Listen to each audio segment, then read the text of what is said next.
This episode is sponsored by Factor. Between back to school and busy schedules, it can be tough finding time to cook. But with Factor, you can still get delicious chef-crafted meals delivered straight to your door, no matter how hectic your schedule gets. They've got a ton of variety, from Asian-inspired meals to Mediterranean diet options to great seafood like salmon and shrimp. And the best part is, it's actually good for you. In fact, 97% of customers say that Factor helped them live a healthier life. So get started at factormeals.com/command50off and use code command50off to get 50% off your first box plus free breakfast for 1 year.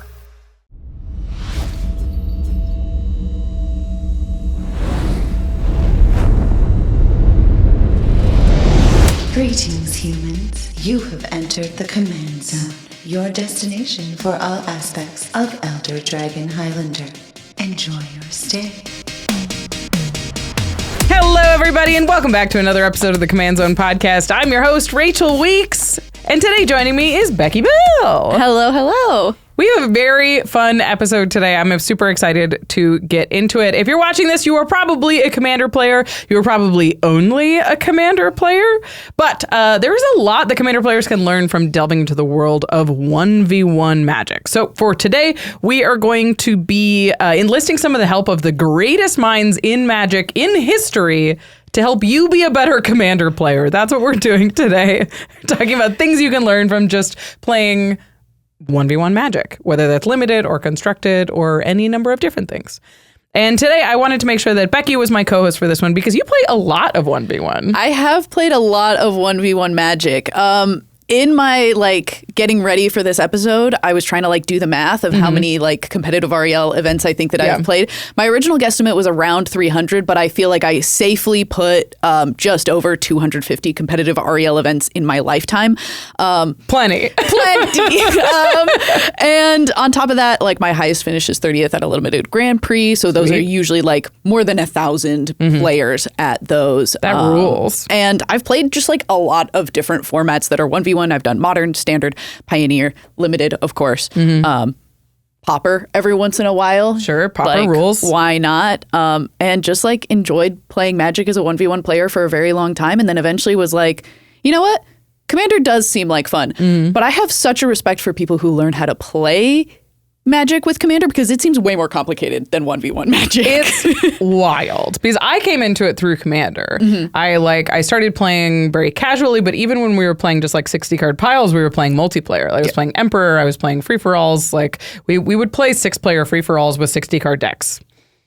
I mean, that sounds kind of fun. That sounds kind of fun. Mania. But I started from the Commander side and learned Magic through that end. But I've become a much better Magic player as I've adapted more 1v1 play. So I have way less 1v1 experience than Beky does. But I play Canadian Highlander. I play a lot of Cube. I do a lot of Limited, especially on Arena. I draft all the sets when they come out. And we do office drafts and that kind of thing. So I have a fair amount of experience playing with each draft as it goes through. And I've played Brawl a lot. Sure, I guess it's competitive now if they ranked Brawl. They ranked Brawl. But my first foray into competitive gameplay or 1v1 gameplay was Duel Commander. I started playing it at my store. I was playing Duel Commander for a long time. That's kind of cool. I kind of wish more people would play Duel Commander. It's actually powerful. Yeah, it's really, really fun, and that's sort of what really attracted me to Canadian Highlander is it has a lot of similar aspects as Duel Commander. So I've played in one tournament. I did one GP-ish kind of thing at an event in Vegas a few years ago. It was really fun. It's really intimidating. That was my first time registering a deck and all of that. But I'm certainly not an experienced competitive 1v1 player by any means. But I play a lot of it because it's fun and it makes you a better player. So today we're going to talk about a lot of the different lessons that we've learned and that competitive players think we can learn from playing more 1v1. And I know as you're watching this episode, there's going to be a big question, which is why can't I just learn these playing Commander? I'm a Commander player. And there's kind of a lot of reasons why. The main answer to that question is you can. Yeah.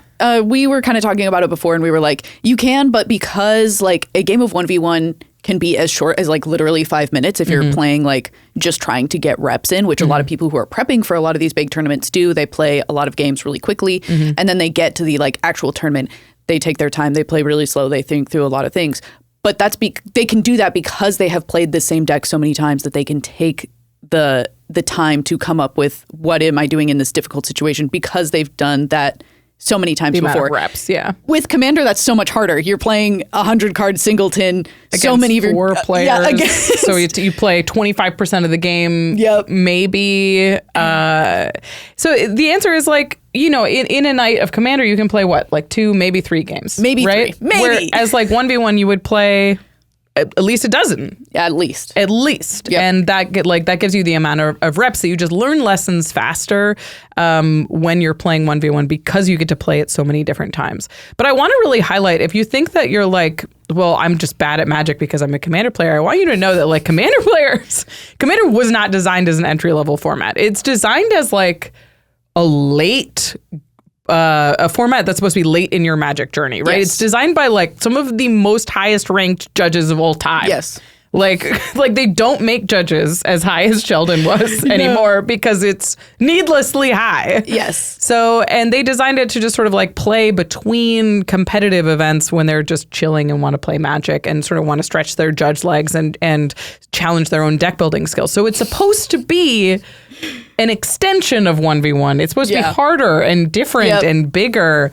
So I just want to say that like Commander is not conducive to learning Magic very well. And it's sort of intentionally designed that way. Absolutely. I mean, you think about like the board states that you get into in a game of Commander and they're so complex. And so I love that you brought up like this was something that judges did, like created to like stretch their legs a little bit. There are so many things that happen in Commander that just would never happen in other 1v1 formats. Absolutely not. And so like, I know lots of judges, I know lots of competitive players who are like, this is just like never a thing that I would run into. You are playing technically, like from a technical standpoint, a more difficult game than 1v1 players are on average. For sure. For sure. And like, there's a lot of reasons why Commander is like not a good learning ground. Like it has higher life totals. It's got free mulligans. There's more players and politics. So there's a lot of like outside influences. Yep. It's affected by varied threat assessment. Your own and your opponents sort of have different goals in mind when they're playing. The games are just longer, so you don't get to play them as much. And there's more room for error because there's just more stuff happening. So much stuff happening. It's wild. So there's sort of like Commander is at once more complicated and more difficult to play and padded so that like small mistakes aren't as impactful or aren't as, they have fewer consequences because the life totals are higher and there's more players. So there's like, even if you do something wrong, the likelihood that that small mistake affects the greater game is much smaller than it is in 1v1. Absolutely. So if you want to like learn a lesson, if you want to like be punished for your mistakes so you get better, it's harder to do that in a format that's protecting you from yourself. Exactly. Yeah. If like, because I think we run into this problem so much and we'll get into it later in the episode as well. But you just like are like, oh, I don't really need to attack here. My life total is like not in jeopardy. And because of that, you like technically are like maybe making a mistake by not attacking because you're not advancing your game plan. And I think that that's just like a small example of something that Commander players fall into a habit of doing that is technically a bad habit. Yeah. I mean, like, I think Commander was really designed to be a break from the razor-thin margins of 1v1. Yep. Where it's like, hey, we just got off of playing like a really complicated tournament where we have to think about every tiny little decision. And so we're going to play Commander and just kind of do stuff. Yeah. But then if you're trying to be... But those players already know how to do that stuff, right? Yes. Because they played competitive Magic at every level. They understand the intricacies of Magic. So they don't need Commander to teach them to be a better Magic player. So if you're a Commander player and you're like, I want to be a better Commander player, it's really challenging because you're playing on like hard mode already, basically. You really are. So 1v1's a lot better suited to teaching you lessons, mostly because there's nowhere to hide. It's just you and your opponent. You can't really lean on them pointing their stuff elsewhere. Decks are smaller and more predictable because there's multiple copies. So you can read your deck better. You can read your opponent's deck better. There's one opponent, so you focus your threat assessment and don't have to worry about like multiple people's position in a game. And games are just shorter, so you get to play them more. Yep. So I wanted to talk about this because Corey Baumeister brought up this point. If you don't know Corey, he's a Magic commentator. He's a former Magic pro. He's got a new Commander show with a couple guys that we're going to talk about in this episode. Absolutely. I mean, it technically, like, by the time this episode comes out, his Commander show will be out. It's not out right now as we're recording this, but congratulations to Corey and crew. Very exciting. It's called Washed Pro Commander Show, so check that out. But Corey talks about if you make a mistake in 1v1, it's really clear that, like, it's much clearer to understand where and why that mistake happened. Yep, absolutely. And Corey exactly says, when building a limited deck, you really have to toe the line and only have so many huge, impactful threats as your deck can't function with too high a curve. In Commander, you can cheat on that a bit. As the format, it's very self-correcting when it comes to one player not doing as much in the early game. They will just not get attacked and have the ability to play those spells eventually. So he's kind of specifically talking about limited here, and we've kind of been talking about like overarching, but we'll get more into how we think limited in particular is a good vessel to teach Commander players some of these really impactful lessons. And I think Corey does a really good job of, one, he's like, as a commentator, he's more of an analytical commentator. So you know that he's studying a lot of these things and figuring out where people are making decisions that are impactful on a game. And so for him to come in and say, like, I think that it comes from literally just deck building and trying to make sure that you have a good balance of things in your deck that are going to be impactful versus get you to said impact is extremely powerful, and like one of the people that I would be like, yes, I trust your opinion on this. Absolutely. 100%.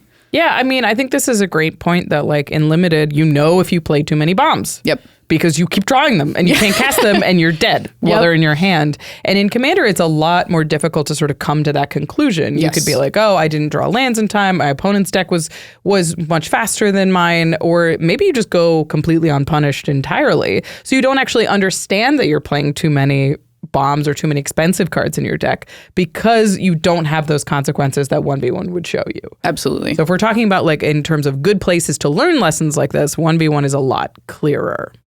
So if you're watching this episode and we convince you to play 1v1, we've done it. We're talking to a bunch of amazing people today. We have amazing. Like some unbelievable figures in the Magic space talking to you about why 1v1 will make you a better Magic player. And if they convince you, if we convince you, then you're going to need to pick up some Magic cards. And you can do so while supporting the show. This is an ambitious episode, so we're doing some big stuff. Anything that you do to support the channel leads to more ambitious content. And you can support the channel by going to cardkingdom.com/command and using that affiliate link to buy Magic cards. If you want to buy a limited product, if you want to buy like some of the new Pick 2 stuff, you can buy that from Card Kingdom. Or if you're buying maybe a Pioneer deck, maybe a Pauper deck, you can buy that directly from Card Kingdom by just pasting in that deck list, picking the versions that you want, probably the common versions, Pauper. And picking all the versions, maybe the cheapest ones, and then they'll ship all of those cards to you in one package safely. It's truly the fastest and most convenient ways to buy Magic cards online. You don't have a million tabs open to compare prices. They're all just right there in one place, and you trust that Card Kingdom's going to get them to you safely. So use our affiliate link and get some sweet cards at cardkingdom.com/command. And once those cards are in your hand, you've got to keep them safe. Of course, go to ultrapro.com/command to get binders, to get playmats, to get deck boxes, to get all of the accessories that you need to be a Magic player. You need to be able to keep your cards safe and organized. They're just pieces of cardboard after all. And Ultra Pro knows this. The new Apex line is incredible for sleeves. If you like art sleeves with a really good shuffle feel, you've got to check out the Apex sleeves. I'm in love. I just bought a bunch of the Mana 8 ones for all of my monocolored decks. The vibes are perfect and it's very clean and organized, which I like a lot. So support the show and use that affiliate link at ultrapro.com/command. And the final way to support us is directly over at patreon.com/command zone. You can become a patron of the show, support episodes like this one. Plus, you get some sweet perks, like you get access to game nights and extra turns a day early without ads. At certain tiers, you get access to exclusive content like Turn Talk, where we just talk about the extra turn game that just happened, which is really fun. You get some reflection on where you could play better, what mistakes you made, what card overperformed or underperformed. It's a fun commentary on the game that you just watched. So support the channel by becoming a patron. Plus, we shout out one lucky patron every single podcast episode, and this one is dedicated to Elaine and Daryl. You both rock. Thank you so much for supporting this show. All right, let's get into it. We've got a lot of lessons to get to and a lot of different pros and commentators and designers. I was starstruck streamers preparing for this episode. I can't believe how many people responded to us. It's incredible. So we're going to start with lessons on deck building. So this first one, is where it all starts. Absolutely. I mean, and it's where you can make the earliest mistakes. Yes. Honestly. So the first lesson that we're talking about is learn deck building on a smaller scale. So specifically, we're talking about limited for this one. Because again, Commander deck building is as complicated as it gets. It really is. I mean, when you get to choose between more or less any card from any point in Magic's history, that's a lot of cards. Yeah, we're talking about 5, eventually 6 figures of cards. Scientists have said that learning every single Magic card and how to talk in the language of Magic the Gathering is the equivalent to learning a whole new language. Yeah. So you've got a lot of decisions to make in Commander. Not to mention, it's singleton, so you have to pick 100 of them. It's Eternal, so it's everything. There's 100 cards, and it's multiplayer, so everything scales a little bit differently than it was originally designed. But limited deck building is a lot simpler. Yes. I mean, you're much more limited. Obviously, if you're doing a block, you only have 2 different sets that you're choosing between, but most of the time, you're really only working with one set. And I think that just helps really narrow it down. Then at the most, you've got 150 to 200 in some set cards, and sometimes even smaller than that of cards that you're picking between. And if you've done any amount of research before, you're going to know a lot of what cards are going to likely be impactful in a deck before even sitting down for that event or hanging out and playing Sealed with your friends. You're only making 40 card decks. You're much smaller than 100. And the pool is even smaller than a full set. We're talking about just the cards you've seen that have been handed to you. So in terms of we're talking about 80,000 Magic cards or something, all the way down to okay, you've got 70 here, 60 here that you're working with to build a deck out of. So it's a lot smaller for you to get to actually learn deck building heuristics, and it's not complicated by knowing the breadth of Magic history. Yeah. Also, the mana bases are a lot simpler. I think that's a big deal. Is learning how many color sources you need is a lot less complicated when you're working with 3 or 4 non-basic lands and a bunch of basics. Absolutely. And I mean, we've been arguing about mana bases in Commander for as long as I can remember, and it's always been much the formula has kind of been figured out for limited. Obviously, there's a little bit of set dependency. There's been times where certain sets you can get away with playing fewer lands because the curve is just generally much more small. But this is one of those things where you get to literally see yourself in real time learn, because you'll be oh, I don't feel comfortable enough in this event making something that is maybe 2 colors with a splash for a third color. But then as you play limited a little bit more, you get to see the moment that you go, actually, I kind of think that I see I opened this Triome or I opened these dual lands. And I do think that I can splash for this mythic rare that could be a huge bomb in the game. And I think that that's another place where Commander players don't get to see that real-time growth happen as fast, or it's harder to see because you don't get to play with that level of repetition. I built a lot of Commander decks in my lifetime, but I built more limited decks. Yes. Way more. Yeah. And I built more Commander decks than most people I would ever. say so, yeah. So it's the idea that you just get to build so many decks so fast, you play with them quickly, you get immediate feedback, and then you get to jump back in and build another deck.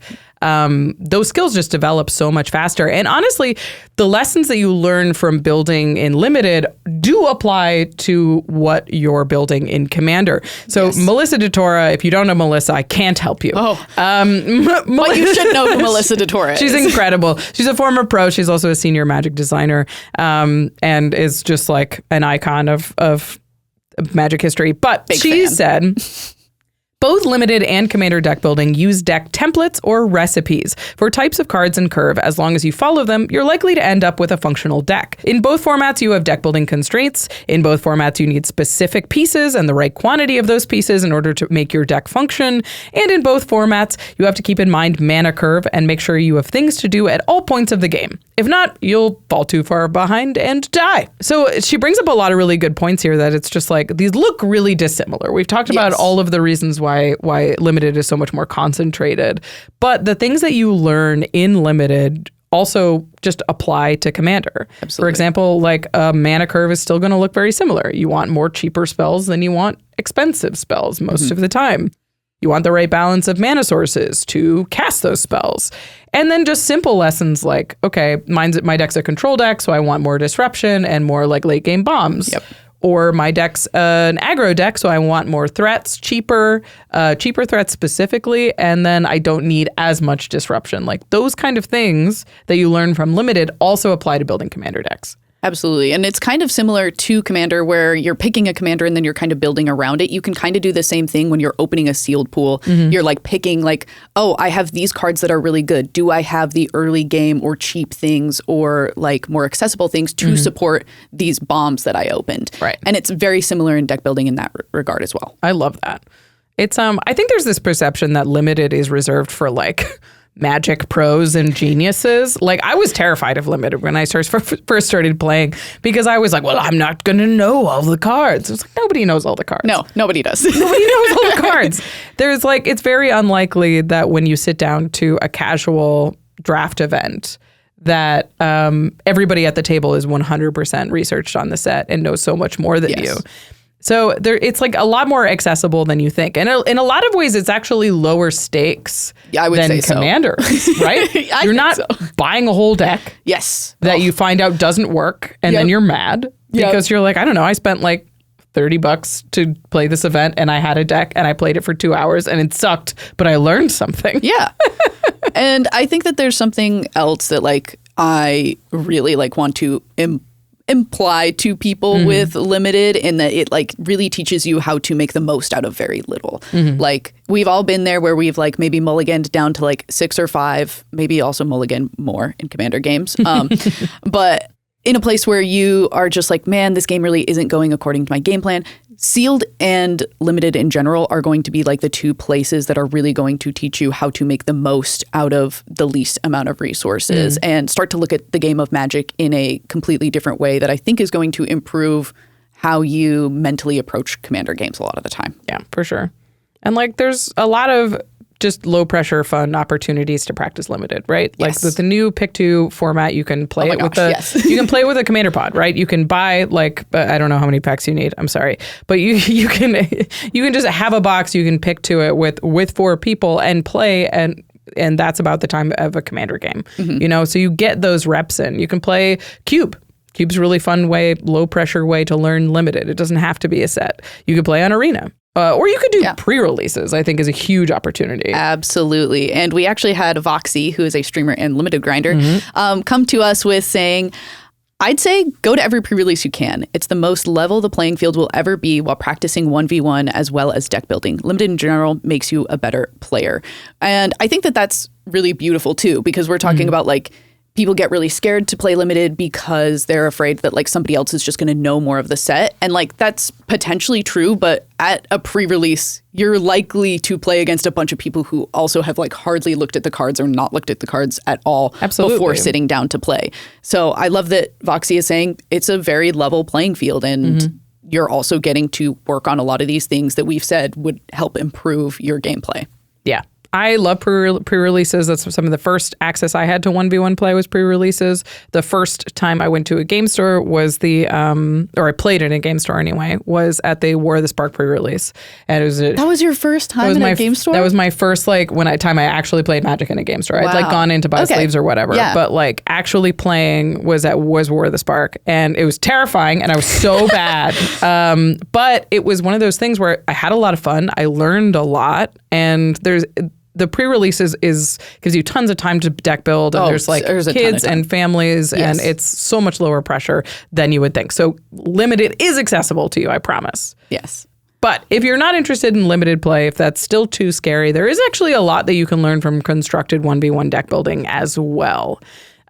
So Rebel had a good point here. This is Rebel's a CFP member, also has a YouTube channel, Rebel Spike, talks a lot about this. Playing more 60-card Magic taught me how to deck build better for Commander. And that's because I got exposed to more different types of decks, cards, and how they relate to a metagame, and how those decks are constructed. And specifically the card that taught me this is Graveyard Trespasser. Now, Graveyard Trespasser is a 3/3 that can turn into a 4/4, but also has an enter the battlefield trigger that can exile a card and gain you a life. So it does 4 things really well. It can attack really well when you want to be aggressive, block really well when you have to take a defensive kind of position. It can also then gain you life when you do need to pad out your life, and most importantly, exile a card from your opponent's graveyard, or your own actually. And playing more cards like this helped me spot value much better and understand what value looks like. And then bringing it back to Commander, I can play more permanents like this that generate value. I can stack them so that the deck can be more cohesive and stronger together. So Rebel's talking about this playing mid-range in Pioneer, and how that like really taught her to build better in Commander. I think that's really cool because like you don't think about learning deck building from Constructed because that's like built by some pro. I mean, but there's a beauty behind that. When a pro is building a deck, a pro most of the time they like have a lot more time, or they have like more dedicated time to Magic. That's like a part of being a pro, a part of like that becoming their job. And so you're kind of leaning on a lot of what they've been able to say. You can kind of pick up articles, you can have them walk you through a lot of the decisions that they made behind certain cards that they've added. So there's a lot of thinking that you would otherwise have to do if you're building your own deck that gets taken out the moment that you're kind of looking up, okay, what is said pro player doing that fits into the meta of this format? And I think that Rebel is very nicely like saying, these were the things that I learned through playing things that other people made and through playing 1v1 Magic. And as somebody who's played against Rebel in a competitive tournament. Have you? Yeah. She's an angel. I love her. She's great. And I think that it is really great to see people, especially with mid-range decks in particular. And I love that that was the example that Rebel gave. Mid-range decks are kind of the icon of like, you are picking up this deck and there are a lot of sideboard decisions that you get to make. And while Commander doesn't really have a sideboard, you do get a lot of kind of flex slots in Commander that kind of serve as the same function as a sideboard, where you get to be like, okay, am I adding this duress to my sideboard because I think I'm going to play against a lot of control matchups when I'm playing in this. And I think that if you're looking for a place to start in 1v1 constructed formats, I do think mid-range is a good place to start for that reason, because it allows you to kind of play with a lot more kind of toolbox cards, both in the main board and sideboard. So you react to what your opponent gives you, right? You're like, okay, I'm playing against an aggro deck, which means I need to position myself in this way, so I'm going to make these adjustments to my deck. And that kind of positioning, I think mid-range is very common, overwhelmingly common in Commander. So that relationship is very clear. But knowing where you are in a game and being able to position yourself is a skill that you really need in Commander, and that mid-range will really teach you, especially when you're talking about sideboarding.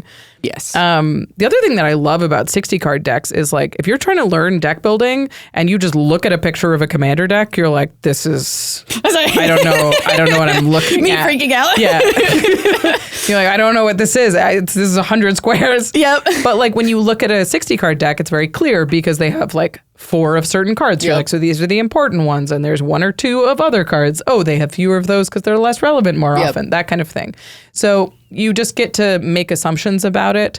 And if you don't make assumptions, there's huge primers written on really popular decks by dozens of people who play this deck a lot. So you can learn deck building from people who have already done it and what kind of thinking that they put into their deck, which is great. Such a time saver. Oh my gosh.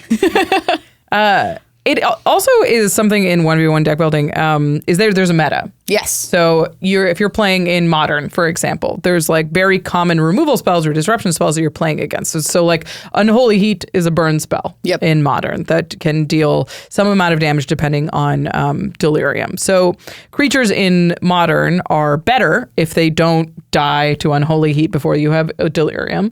And they're even better if they don't die to Unholy Heat after you have Delirium, which sounds impossible. But, but it is possible. But it's possible. So just keeping that in mind, being like, I'm going to be playing against this kind of disruption a lot. Well, I'm going to adjust my deck to the meta to be better against a deck that I know that are common. And we don't really do this in Commander all that often. We don't think about it in that way. Yeah, but there's definitely stuff that you can think about. Like, so we've already had a quote from Corey, but I wanted to bring this one up as well. This is also Corey Baumeister. It says, there's 2 ways to look at this. What interaction should you focus on playing? And what interaction do you expect to most commonly play against? For example, it's common for Commander decks to run artifacts. So cards like Bane of Progress are more prevalent. Taking this a step further, players should lean less on artifact ramp when designing decks, as they're at a higher risk of being interacted with. So I love this quote because it's both sides, right? Where you're like, okay, I understand what happens in a Commander game a lot. Yes. I understand that like there's a lot of board wipes or there's a lot of creatures on the board and people win with overruns. Like you could make assumptions about how Commander games are shaped and respond based on like how you build your deck. Mm-hmm. Either knowing what kind of removal or disruption is common, like board wipes, or by knowing what kind of strategies are common and planning your disruption around that. Yeah. And I think that he makes a great point in being like, just think about like the pieces that you're putting in. Maybe if you're playing like a mostly enchantment-based deck, maybe it is better for you to play something like a Stony Silence and not play something like an Arcane Signet. Maybe you're still playing the Arcane Signet and the Sol Ring because they're just like good pieces. But but you can not rely on things like Signets as much because they're just not going to be as powerful as you stopping other players at the table from doing those things. Right. So recognizing that you're like, okay, where does my deck sit in the metagame? What is good against me? What am I good against? And understanding how to build around that, I think, is a big thing that Corey's talking about here.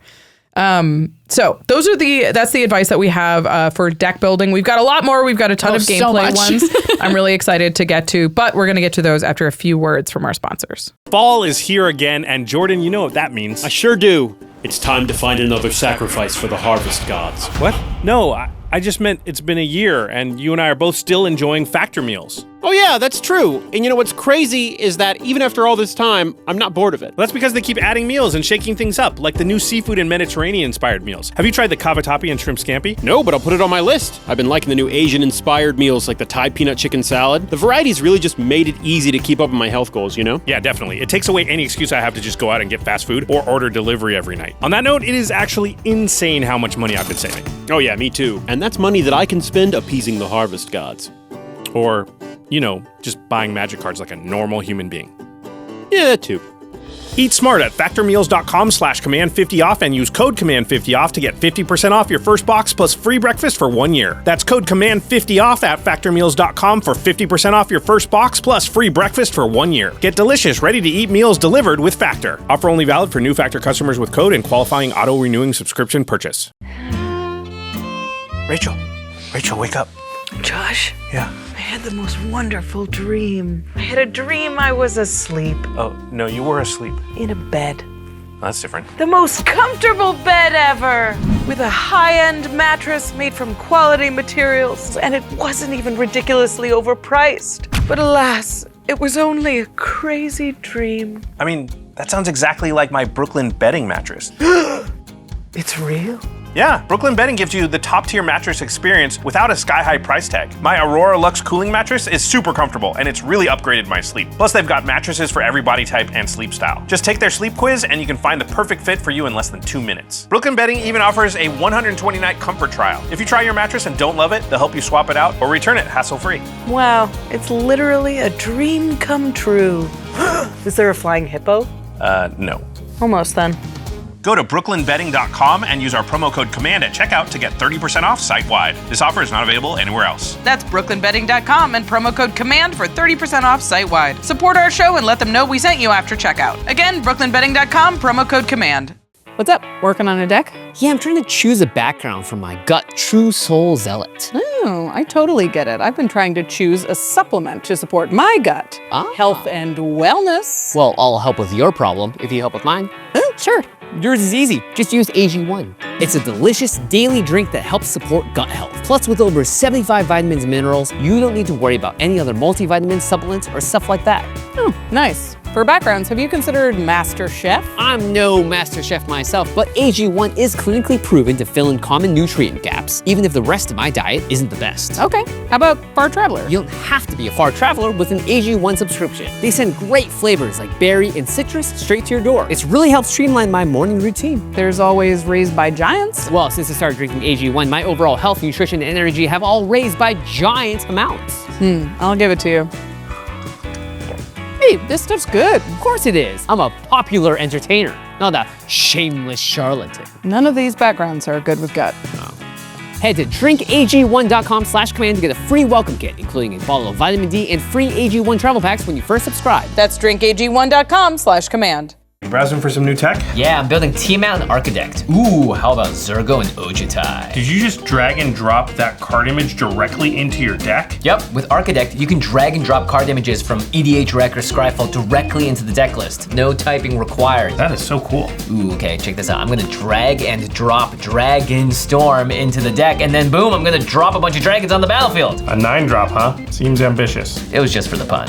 ARCHIDEKT is the best place to browse, brew, and playtest Commander decks. Just go to archidekt.com/command zone to get started. That's ARCHIDEKT.com/command zone. Welcome back, everybody. We're talking about things you can learn from playing 1v1 directly from the mouths of pros, commentators, designers, some of the greatest minds in Magic, let alone 1v1 Magic. Yeah, people who play a lot more than I have. Me too.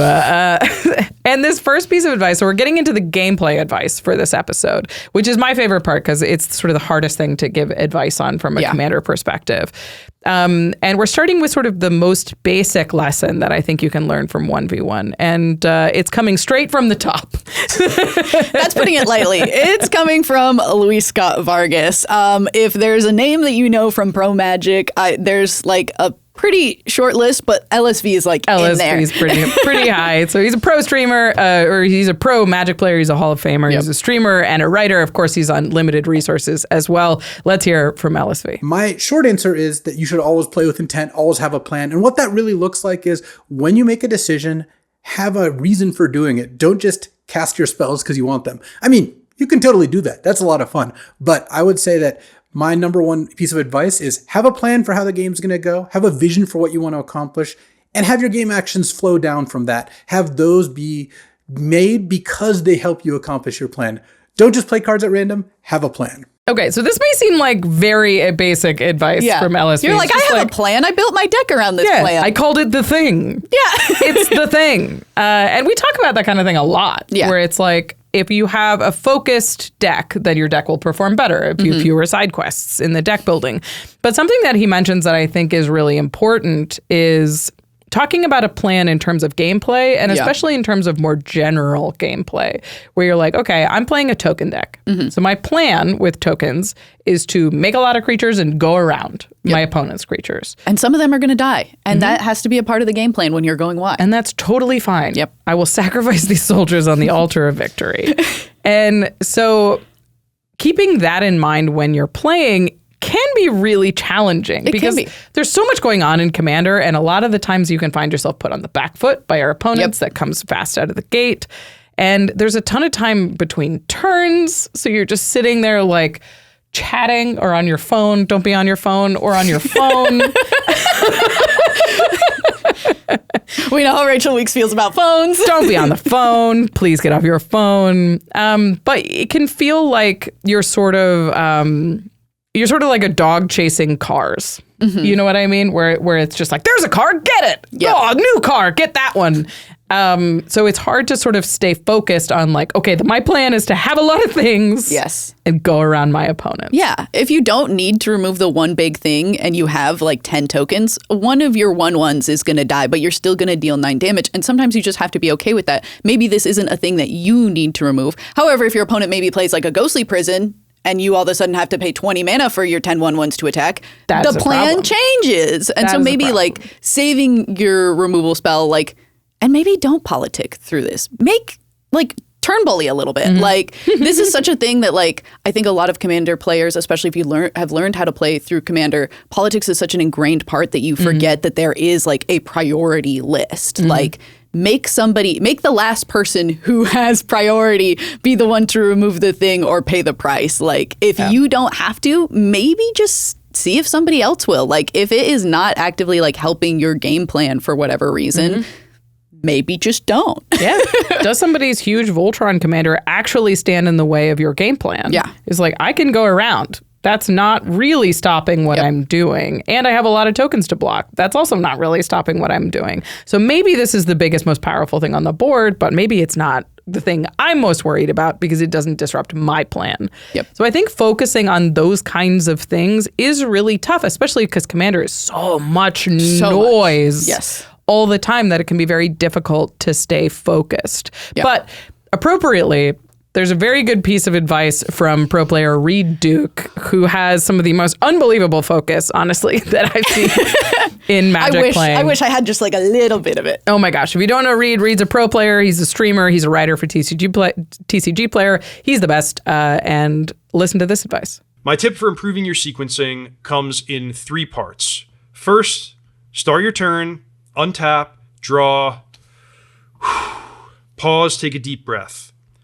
Next, think about everything that you want to do on this turn, all of the actions you want to take, and everything you want to accomplish before you pass. Finally, think about the optimal order and method of execution for all of those actions that you decided to take.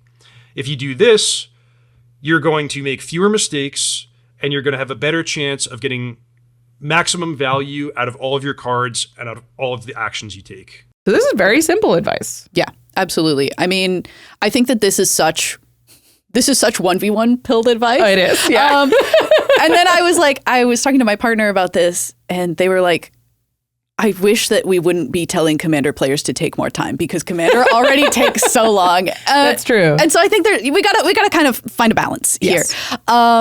Where I do think I like Reid's advice of like, think about the anatomy of a turn and decide, I want to do this thing on this part of my turn so that I can do this other thing on this other part of my turn. And that's going to affect in X amount of turns from now. Recognizing that it is difficult in a Commander game to think about multiple turns ahead, because not only there are like, in the time that it takes to get back to your turn, there have been 3 other turns. There's been a whole 1v1 back and forth in between your one turn. Yeah. And so like, maybe you don't need to think like as far as you do in 1v1, but maybe thinking like, okay, on my next turn and the turn after that, if X, Y, and Z does or doesn't happen from my opponents, I would like to get to this point. Yeah. Being able to like play this turn, start your turn being like, okay, the things I do this turn are going to set up next turn. And how are those 2 things related? So you sit and you're like, okay, so I'm trying to have like 10 1/1s by the end of my next turn. So what can I do this turn to enable that and make sure that that is successful? And just starting with like, what are the things that I could do to make sure my next turn is more successful is really important. The other thing that Reid mentions is just like, okay, we know at the end of this turn, I want to be set up for my next turn. So how do I do things in an order that gets me to that point? How do I hold my land drop? How do I attack first so I get the most information before I do stuff? And just taking this second to sort of appraise your hand and honestly the battlefield. Yes. Remember what all your opponents have in play again. Yeah. What is potentially going to stop you? Like, they really spent a lot of their time last turn playing a lot of these like artifact pieces to ramp into something. What from their deck could be a big thing that would stop me from doing what I want to do? I think that's huge. Like starting your turn and being like, okay, I know what I want to do this turn. I'm trying to get to there. But also I'm just going to take a breath. I'm going to look around. I'm going to know you have a Death Toucher. Yeah. Is ultimately going to save you more time in the long run than if you had just skipped this breather step. Yep, exactly. So take a second to think about your turn. I know the next turn can feel really, really far away and there's a lot of time between turns. But I think playing 1v1 gives you a better... it puts you in a better habit of trying to draw a line between your turns. Yes. And not having a plan for just this turn, having a plan for the game and making sure that you can execute over the course of multiple turns. And if it gets disrupted, as it inevitably will. Of course it will. Have a new plan. No worries. New game plan. New plan, plan B, plan C, plan D even maybe. You never know. There's a lot of players. The next piece of advice that we're going to talk about is more sequencing advice. Yep. And I think this is very basic when you play 1v1, but it's Commander. In Commander, it's not necessarily something that we think about. This one comes from Gavin Verhey, who's Gavin Verhey. A lot of you don't know that he's a former pro as well. Gavin's a very talented player, but of course, he's also the principal Magic designer.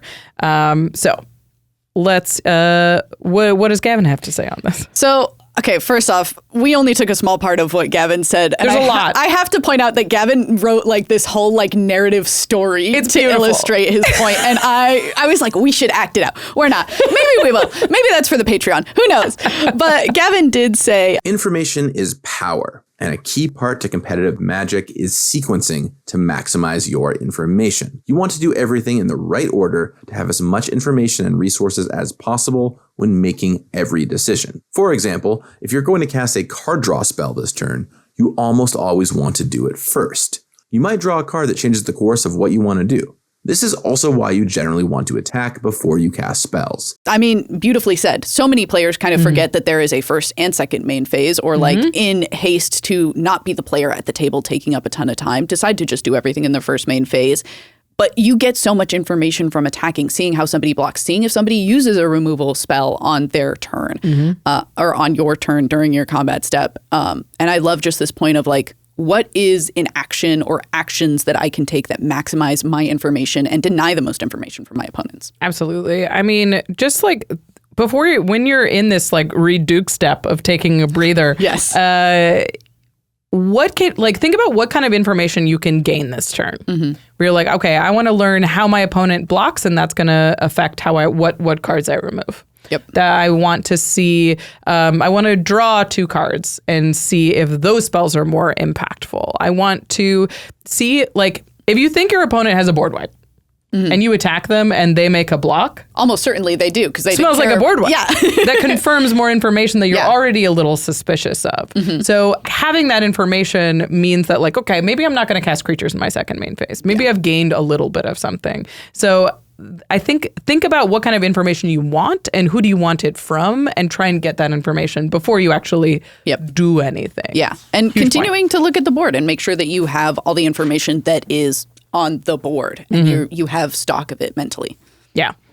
This next point is great, and it's something that you think about a lot in theory in 1v1 and not necessarily something you think about in theory in Commander a lot. And it's just sort of know what kind of game your deck is successful in. Yeah, and we do that so well in 1v1 and in like all of these very established formats where the decks are usually called the game plan, like mono red aggro. Okay, I know what you're doing. Fast one. You die fast. Okay, Azorius control. I get what you're trying to do. Right. Aristocrats is a little vaguer in terms of like what kind of game state does an aristocrat deck actually benefit from? So thinking about your decks in this way in terms of like, do they like long games or short games? Yep. Do you like to have a lot of cards, or are you okay having just a few cards? Yep. Are you like a big resource deck or a small resource deck? And trying to angle the game actions you take to create that game state. Yeah, I think that you have here kind of referencing this Sam Black Star City Games article that is big games for small games. If you're somebody who is trying to play something that is more aggro, maybe more aristocracy, and trying to play small games, I think that this is a great resource to kind of take a peek at, maybe give a little read. That is going to help you understand why you're making certain decisions in deck building as well as in the game itself that are going to help accommodate for the type of game your deck wants to play. Something Brian Kibler sent to us that I think is really helpful here. Of course, you know Kibler from Commander at Home, but he's also a Hall of Famer pro player. It says, one of the most important elements of 1v1 Magic is understanding your role in a matchup, whether you're the beatdown or have an advantage if the game goes long. In Commander, this is magnified because you have 3 opponents. So this is huge to be like, okay, do I want this game to go short? Okay, then I'm going to make sure I'm attacking every turn. Then I'm going to be more aggressive with my expenditure of resources. Then it's not necessarily about sitting back and taking time. Or maybe it is. Maybe you're the green ramp deck and you know that if you get to turn 7, you're going to be the biggest bat around.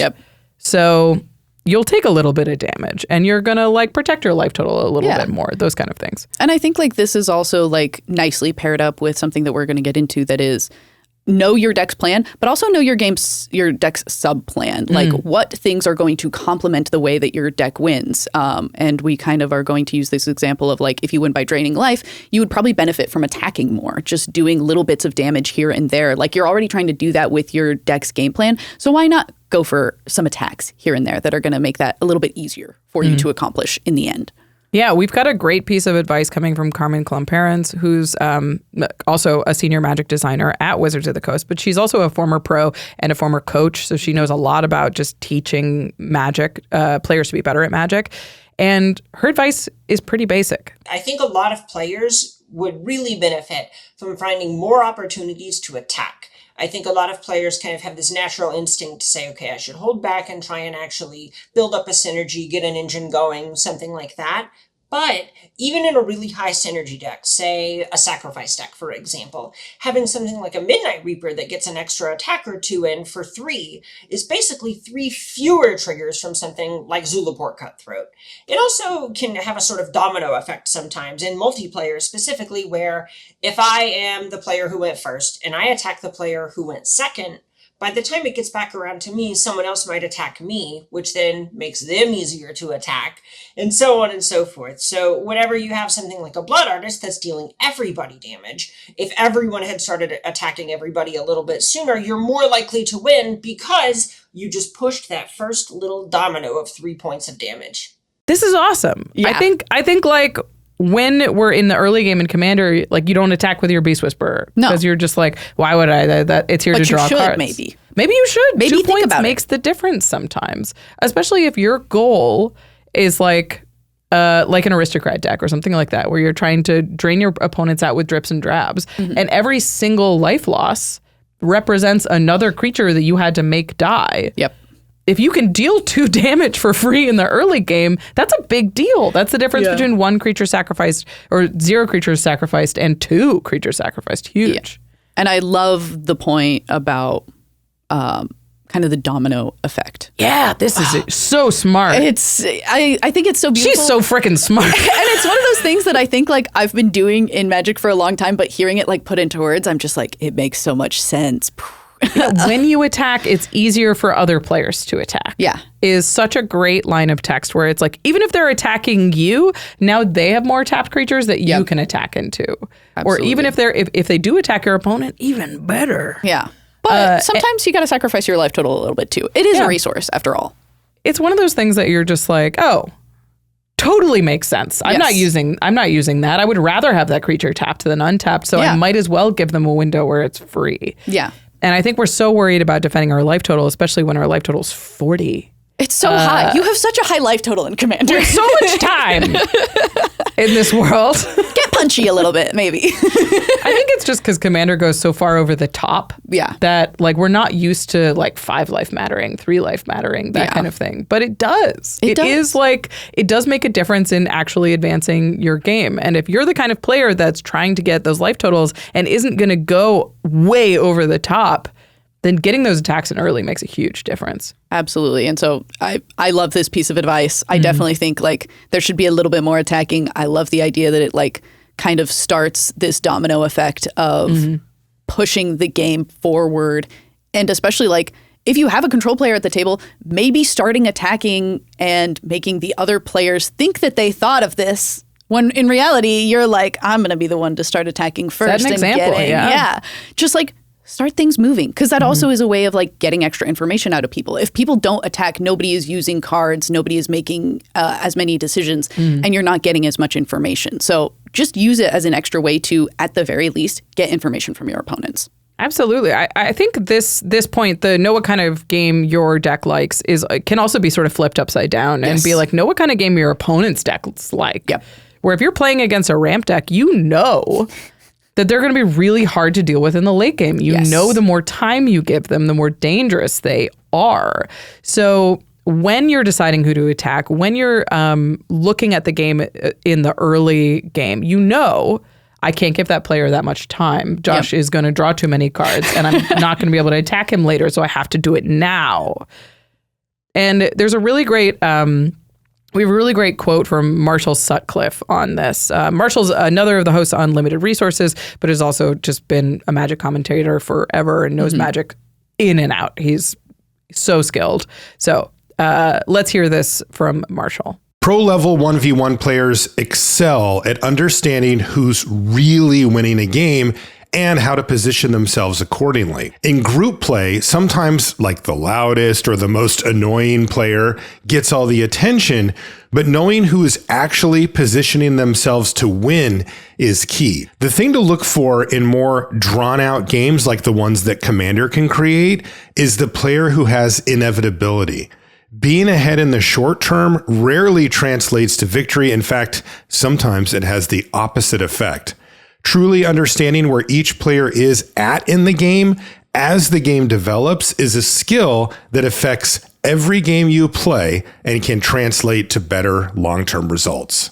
So Marshall brings up this idea of an inevitability, and I think that's such a good way to put it, and not necessarily something that we think about, where it's like, if somebody draws enough cards, they're going to win the game. Absolutely. I mean, a lot of it is, if you've built this deck with a plan, seeing more cards oftentimes is good. Even just card selection, even just being able to be like, I drew the most answers to things that my opponents were doing. And you kind of have to look at card advantage in that way. And that does mean that those decks are going to be the ones with a higher level of inevitability. They're looking for their combo pieces. They're looking for their answers. And so I think trying to identify those players and kind of like ranking them in order as soon as possible in your game is going to be something that helps you instrumentally just make decisions easier as the game goes on. So you don't sit there and go, well, I'm not going to attack because I just like don't think that anybody is like a threat right now. Who is going to be the threat, not who is the threat right now. Absolutely. And that sort of goes with game plan, right? Where this idea of maintaining a focus on what you want the game to look like is like, I'm going to win this game when life totals are 0. So how can I serve that game plan on this turn? Like, how can I set up to do more damage next turn? Or how can I start that life total going down right away? Yeah. And Brian Kibler actually, again, I mean, great Magic player, as we've mentioned. And he brought up another related point to this, which is lots of players view the game through the lens of who is the problem right now, which leads to attacking players with decks that may fizzle out and giving decks with more powerful long game strategies the time they need to win.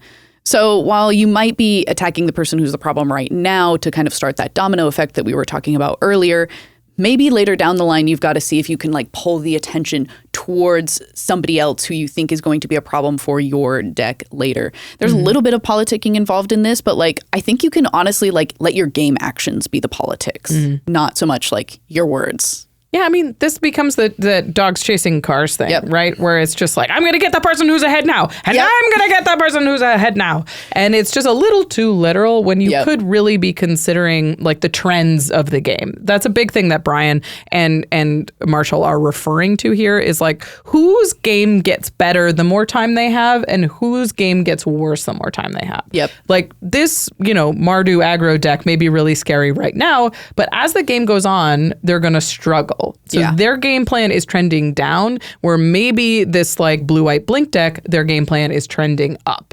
So you need to either disrupt them now before they're indestructible, or you need to, if you're going to die, you're going to die. So you got to defend yourself against this Mardu aggro deck. But understanding that the shape of the game is going to make a big difference in terms of just how you threat assess. Absolutely. And I think this is going into the next part, which I think we all get so focused on trying to do our cool thing that our deck does that sometimes you forget to just be patient. Just wait. In Commander, it feels like there's a pressure to do something because you wait so long for your turn that you're like, I'm not just going to pass.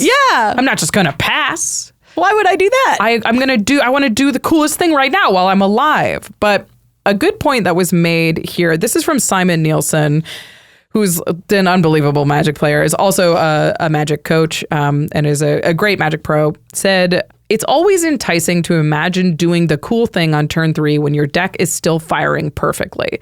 But if you're still going to be in the game by turn 10 and the cool thing is still game breaking on turn 10, there isn't really a need to do it on turn 3. There's no rush.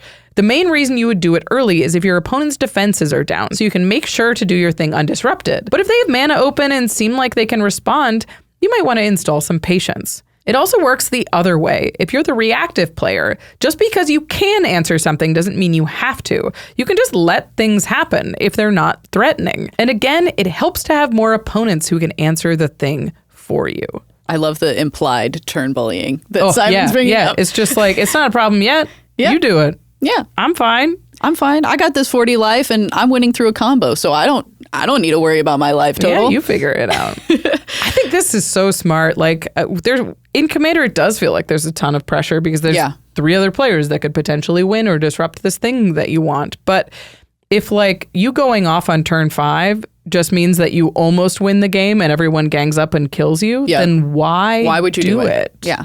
Maybe wait until you have a few more pieces, until you're a bit more set up. Maybe wait for like, if you're like an artifact combo, maybe wait until after somebody else does a creature board wipe and everyone else has then like spent their turns like rebuilding their game plan. And yeah, just be conscious of like, okay, if I am like close, but I need like a few more pieces, is there a reason that I need to do this now? Or can I take a moment? Can I wait? Can I spend a few turns going pass? Nobody knows what's in my hand. Maybe I have interaction. Maybe I have counterspells. Maybe I'm making myself out to be a threat when I'm not a threat in the way that you actually think that I am. Yeah, I mean, in 1v1, there's a thing that you would do if you anticipate your opponent has disruption is you bait it by putting something on the battlefield that you don't care about quite as much as the thing that's in your hand and having them remove that. Yeah. So having them rush their disruption on the thing that you'd prefer to lose. And in Commander, you can do that as well. You can put something out that you're not as worried about a board wipe or you're not as worried if it gets removed. But you can also wait until your opponents bait that removal out for you. This is a huge thing in EDH, actually. There's a reason that like Flash is so powerful because you wait until all the disruption has been put on the stack dealing with one opponent, and then you can win on top of all that disruption before everybody has restocked their resources to be able to handle you. So this is definitely something that you could do in Commander. Just keep in mind that like maybe I don't want to be the first one to be terrifying. Maybe I can want to be the second. Maybe I want to be the third. Yeah. I've got a little disruption. Why do I need to actually hit the gas right now? Yeah.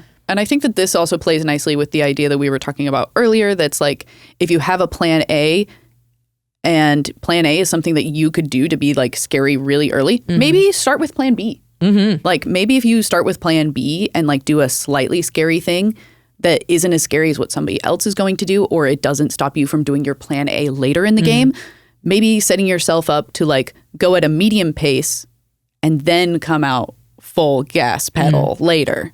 That can be a direction that you can go in as well. Yeah. This goes along with this next point really well, actually. And this is the idea of anticipating obstacles and disruption and planning for them.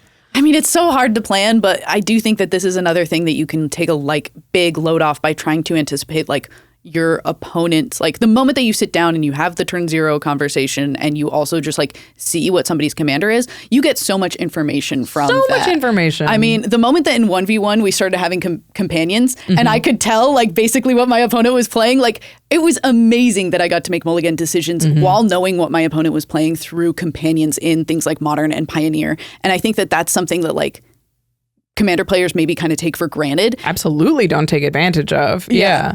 And so I think that you immediately get to know like kind of weaknesses, but also like what their game plan is the moment that you sit down at the table, the moment that you're looking at your opening card hand, and maybe take that into account. If like you see that somebody is playing something that's like a burn deck, you're going to be looking for something like life gain to keep yourself alive. If somebody's playing life gain, you maybe are looking for something that's a little more combo oriented that doesn't care how much life they gain. And then also something like if somebody is playing, you use Voltron, I'm saying combo, but they're the same thing. I mean, if you're playing a Voltron deck and you sit down and an opponent across from you is playing a sacrifice deck, you're like, okay, I know who the problem is and I know how I'm going to be disrupted. So maybe I'm looking for this kind of protection, or maybe I'm looking for a really fast start so I can try and pressure their life total before they can put up an engine that locks me out of my plan.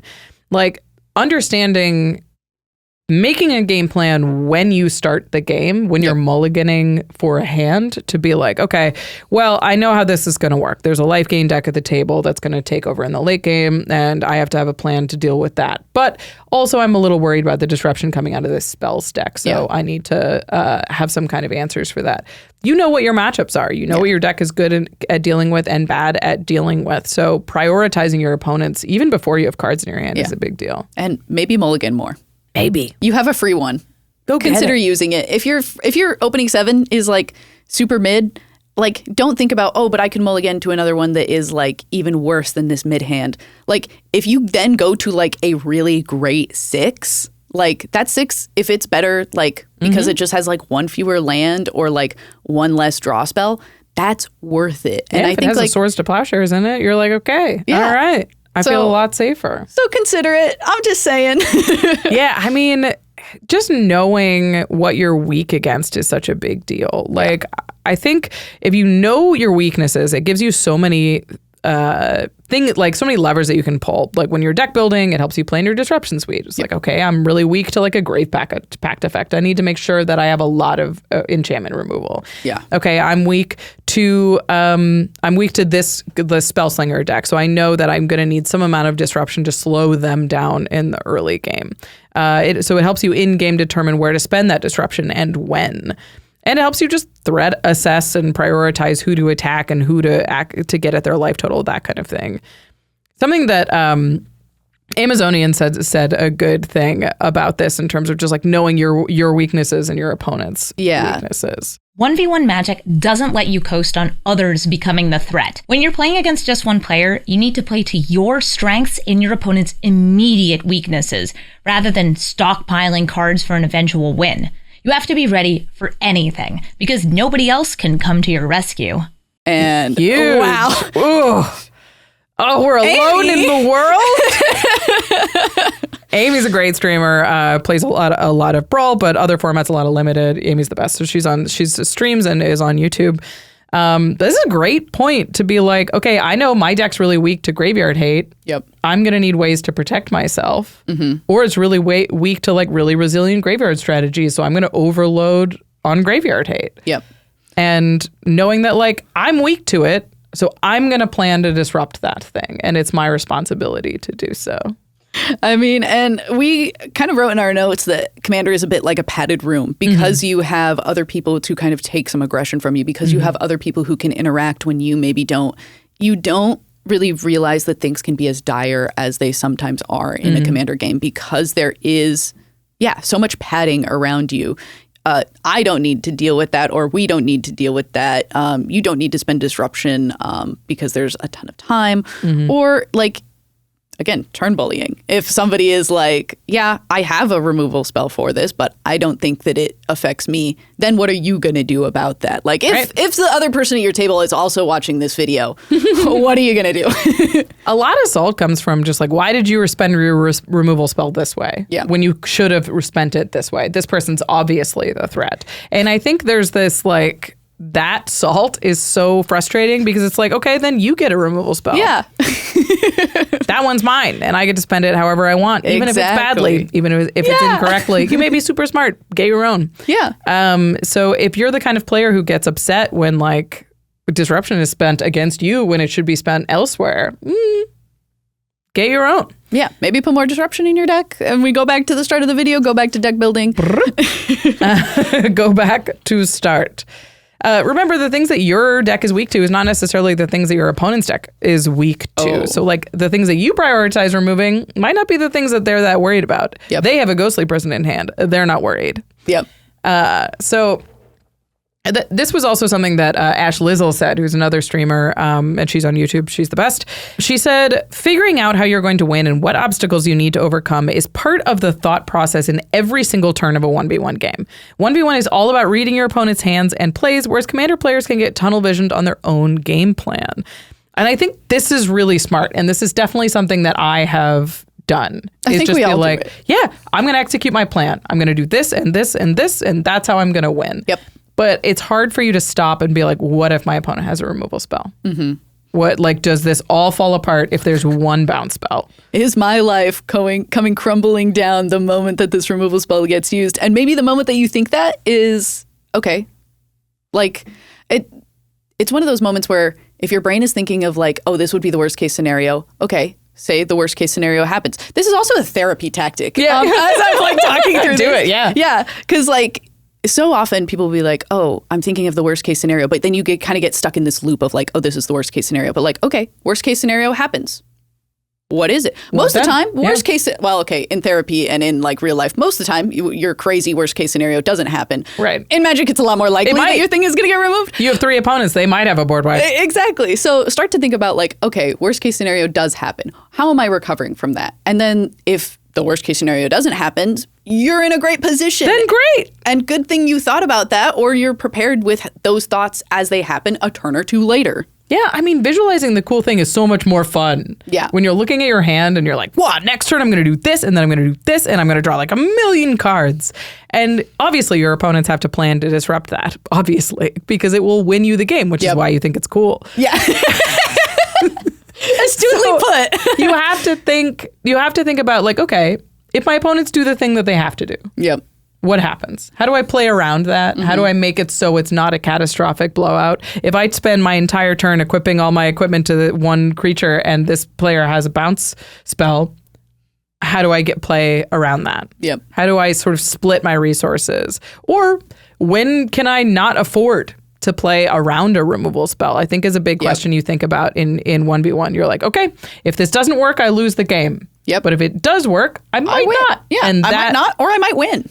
And that's like a huge thing that I think you can learn, and actually leads us into this next point really well, which is play to your outs.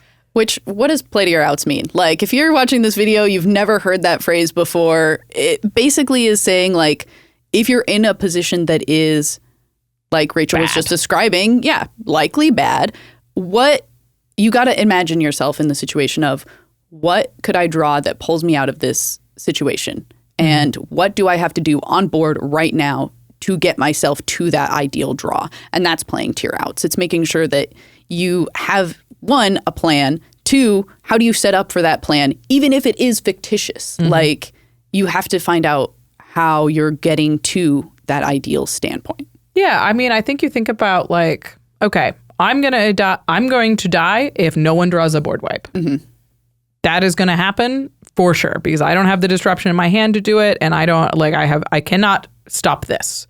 So I have to hope one of my opponents draws one. Yep, is my assumption. So what should I do? If there isn't a board wipe, I die. So I need to assume there's going to be a board wipe. So maybe don't play a creature on your turn. Maybe not. You're like, okay, assuming that somebody draws a board wipe and I survive, incredible. What would I want to have done if a board wipe happens? Mm-hmm. I want to have played a draw engine. I want to have drawn some cards. I want to have redirected some of the threat elsewhere. That's what I want. That's what I want to do. And then if nobody draws a board wipe, you die. But that was always true. So you have to plan to be like, okay, what if a miracle happens here? Exactly. And CovertGoBlue, who is another streamer and YouTuber, gave us advice that is along this same vein. If your only chance to win or not lose a game is for someone to draw what you need, you should still play as if that will happen. Most Commander players mentally and emotionally resign to the losing position based on their board and hand. But they don't think about what they could draw or what their opponents can draw to fix it. And they leave themselves in a position where they can't take advantage of good luck when it happens. And I think that kind of like sums up what we're trying to say is play like you're going to be the luckiest player alive. Yeah, LSV style. Yeah, exactly. There's a great article that LSV put out years ago that's like, I think it's called How to Be Lucky or How to Get Lucky. How to play like the luckiest player alive or something like that. And it's playing to your outs. It's assuming something great happens. Yeah. And we love to say like better lucky than good, but you have to learn how to capitalize on that luck being lucky. Yeah. Like being lucky doesn't matter. If you like then drew that card and you're like, wow, I wish I hadn't like set up my last turn in a way that like I'm actively like kind of destroying my board, but I need to stop what other people are doing. You didn't play to be lucky. Right. And you kind of got to play to be lucky sometimes. That's a part of the game. Another scenario that CGB mentioned was that people will like burn disruption knowing that disruption is not going to stop the problem. Yeah. Where it's like, I have a counter spell, I could counter one of these things, but it doesn't actually fix the problem. Yeah. Or they'll use it as like a politicking tool when like if it's not advancing your board state, like. And and if you do spend it and it doesn't solve the problem and somebody else does solve the problem, now you just don't have that counter spell anymore. You've just discarded a card that can be used later. So make sure that what you're actually doing helps, because otherwise you're just down a card, you're down some mana, and you've gotten rid of any outs that you could have had. Yep. So I think that's a really big point, and it's sort of difficult to do in Commander because it's singleton, so you're like, it seems less likely that you're going to get lucky, but it can always happen. It can always happen, and your opponents might have it too. Like, you have an opportunity to get lucky. Your opponents have an opportunity to get lucky. They might already have it and haven't told you because they want you to cast your commander into the board wipe that they have in their hand. So play to your outs, I think, is a great point and is just real classic Magic advice. Absolutely. And going into our next one is kind of communication skills. Oh, yeah. This is in a different vein, but a huge one for that you can learn from 1v1. Absolutely. I mean, some of my favorite times playing Magic has been sitting down and playing against somebody who doesn't even speak English, but we both know the Magic cards that we're playing in front of us. Mm-hmm. This is also a thing that is much easier to do if you're playing like an established format and you know all the cards. Much harder to do in Commander.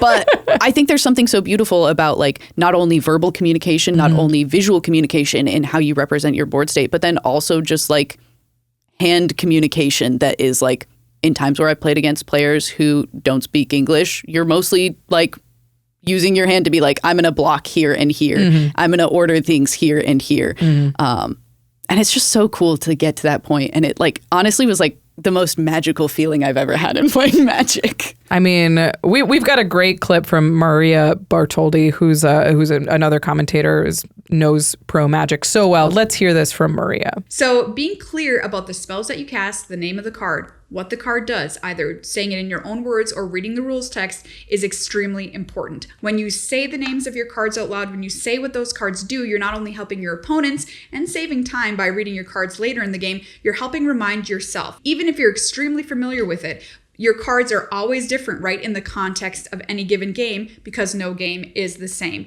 So I think by improving your communication skills, by being as clear as you possibly can at any given moment, you're going to get more wins and have a better experience at the table overall. I mean, this is so smart. That I never even thought of. That was just like saying things out loud and clearly. You always think about it being good for your opponents. It makes things, they understand where they're at. They can respond at the right time, that kind of thing. But making it be like helpful for yourself to be like, and then I draw from Phyrexian Arena, which I will remember.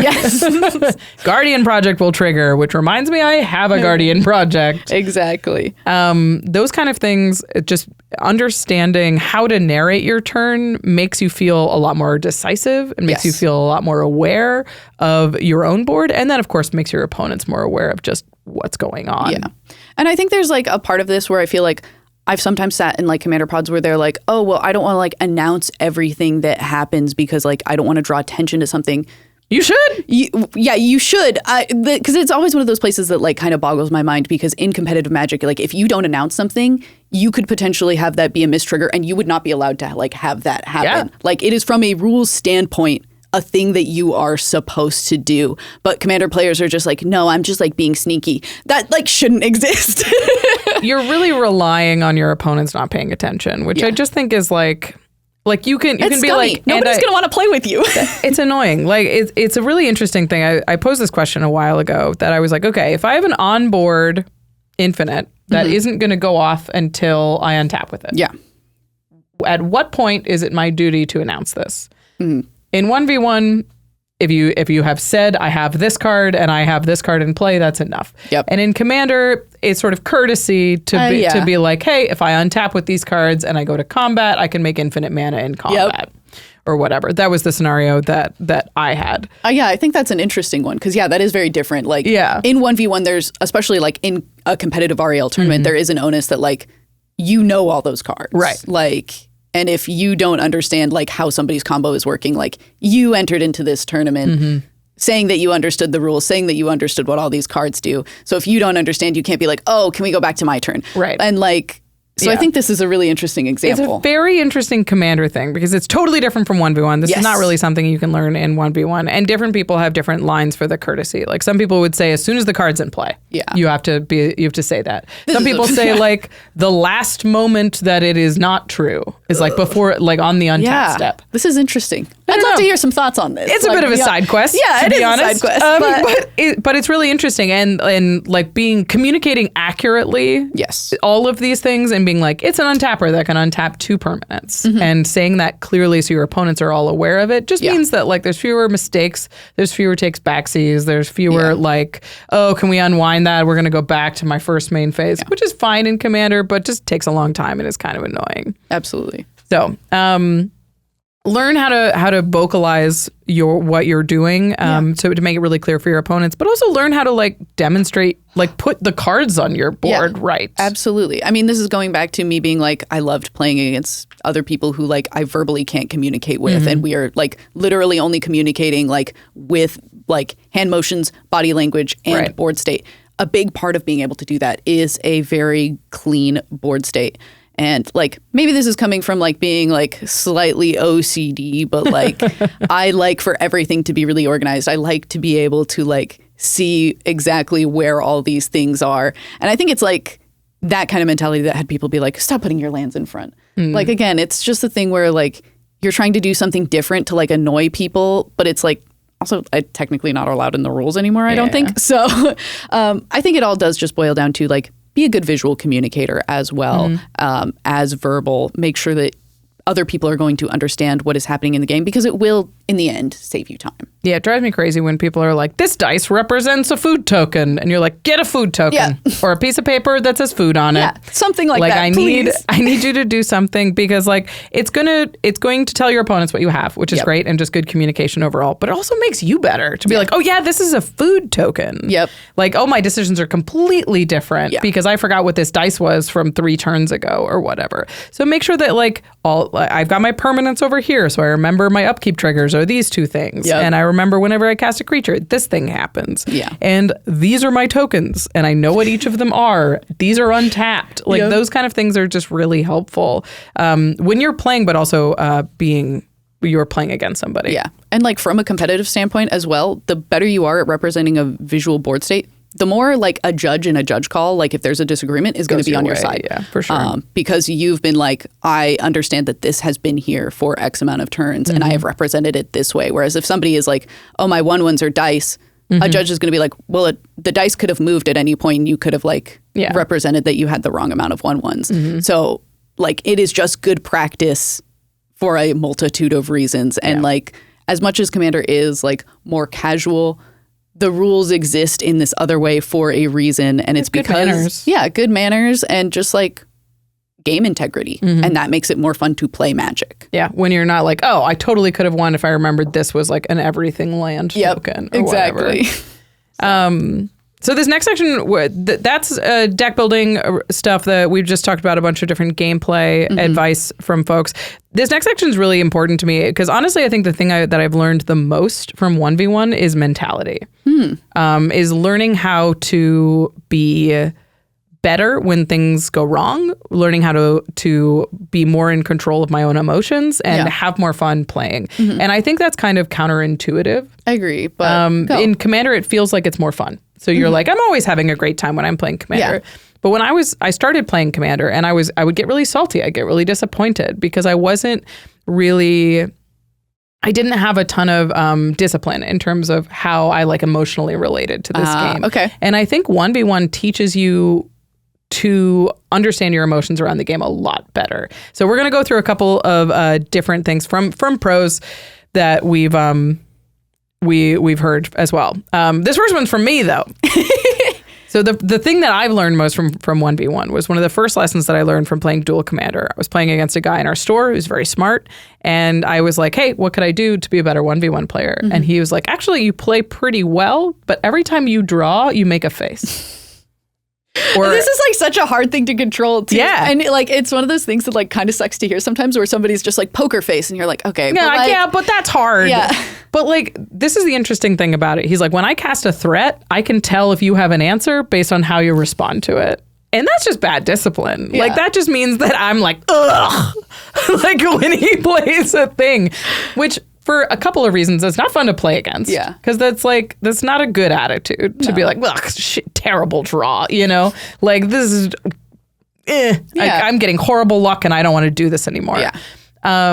But also it just gives them a ton of free information. Yes. Where if I draw a card and I make a face, they say like, oh, it was a bad draw, so I'm in a good position. Yeah. And that's information I didn't need to give them. And I think there's a lot of science that says if you make a sad face, you feel sad.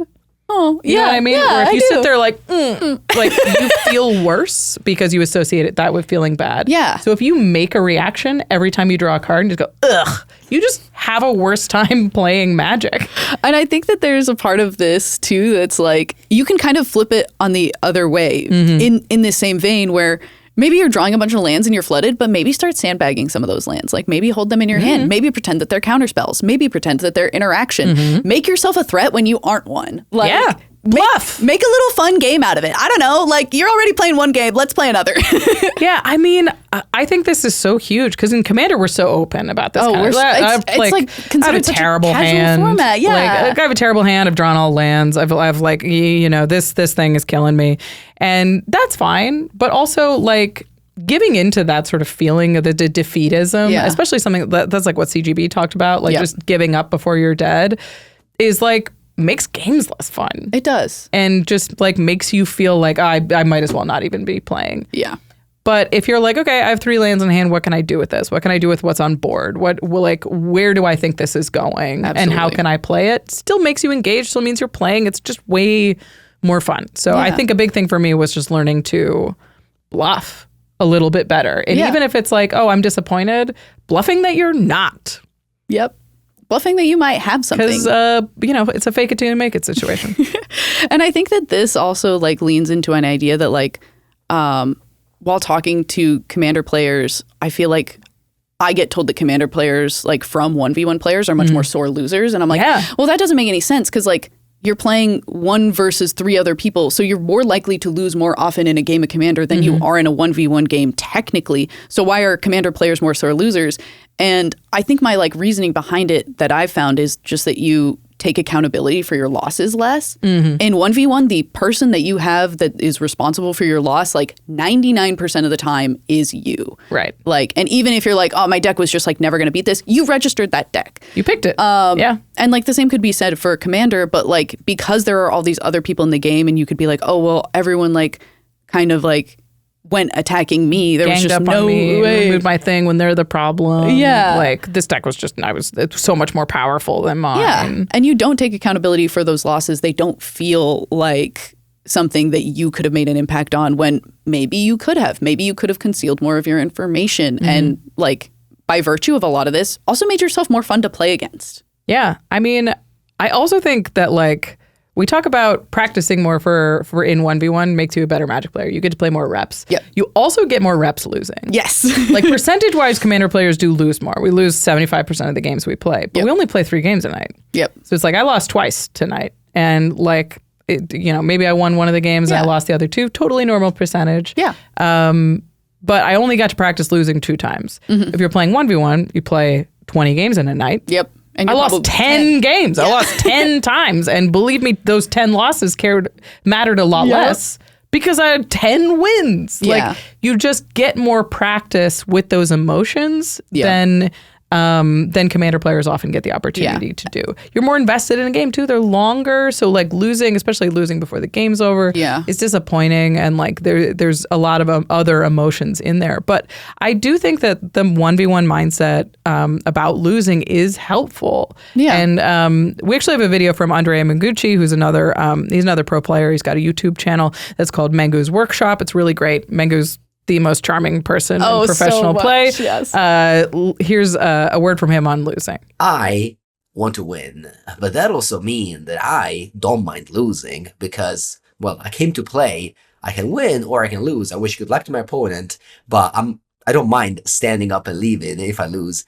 There's not a tournament. There's not a game after. It's okay. Whereas maybe Commander players, they just don't want to lose. They don't want you to win to ruin their fun. They want to keep on having fun. They don't want you to kill them because then the fun is over. So maybe what do I think could learn from competitive players is actually to lose, to accept that a game comes to an end, but there could be another one. Yeah, I mean, it's sometimes just that simple where it's like, hey, if I show up to a game and I'm there to win, I have to accept the alternative side of that I could lose. Yeah, absolutely. You have to like come playing to win, but be okay with losing. Yeah. And I think that is just like a beautiful thing, figuring out like Because then it becomes a fun game after you lose. Okay, why did I lose? Like, and trying to look about like what parts about the decisions that you made down to deck building decisions and then also decisions in the actual game, what led to you losing? Because that's how you're going to grow and become a better Magic player. And it's a lot, I will say, a lot harder to do in a 4-player Commander game than in a 1v1 game. But even just like starting to kind of try to go through that exercise of understanding where and why you're losing is going to help you make improvements. Yeah, and I think that's like why part of the advice for this episode is playing 1v1. Yeah. It's just getting some reps in with losing, getting some reps in with trying to identify where you lost. It's a lot easier to see in 1v1 than it is in Commander. So much easier. There's also like this sort of emotional aspect of it that makes losing a lot harder. And I think this is actually really well put by Brad Nelson, who's also in Wash Pro Commander Show.